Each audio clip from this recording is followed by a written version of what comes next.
मला मिळणार आजपासून 1 तास एक्स्ट्रा. झालं असं की आजपासून आमचं डे लाईट सेव्हिंगची शिफ्ट चालू झाली आहे. म्हणजे मी रोज 12:30ला जायचे ऑफिसला, आजपासून मला 1:30ला जायचं आहे. म्हणजे 2ला पोचलं तरी चालून जातं एवढं तेवढं. आणि रात्री यायला पण खूप लेट होतं, म्हणून म्हटलं चला आता थंडी पण आपल्याला भरपूर लागणार, थोडं स्किन केअर करून घ्यावं. आवरून वगैरे सगळं झालेलं माझं, मी लवकर उठते, टिफिन वगैरे सगळं झालं होतं. आणि त्यानंतर 1 तास मला एक्स्ट्रा मिळाल्यामुळे मी झोपून पण घेतलं होतं आणि नंतर उठल्यानंतर आवरून घेतलं. आता ऑफिसला घालायचे कपडे काय, तर आता मोठा प्रश्न पडतो हा रोज मला. आणि आता थंडी चालू झाल्यामुळे काही टेन्शन नाही, काही घातलं तरी जर्किन घालता येतं वरून.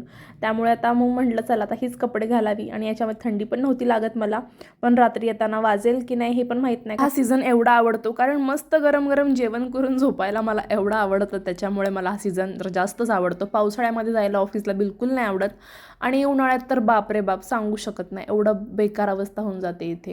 त्याच्यामुळे हा सीझन सगळ्यात बेस्ट वाटतो मला. आणि माझा चेहरा थोडा थोडा खराब झालेला दिसला मला, म्हणून म्हटलं चला स्किन केअर केले, थोडा इफेक्ट पडेल 2-3 दिवसामध्ये. पण आज सकाळी पहिला दिवस होता स्किन केअरचा, आणि ऑफिसमध्ये गेल्यानंतर तर एवढी थंडी होती कारण AC लावला होता इथं फुल. त्यामुळे दिवसभर गरम पाणी आज पिऊन दिवस घालवला आहे मी. आणि येस, असा होता आजचा दिवस. बोलू आपण लवकरच पुढच्या ब्लॉगमध्ये. Bye bye.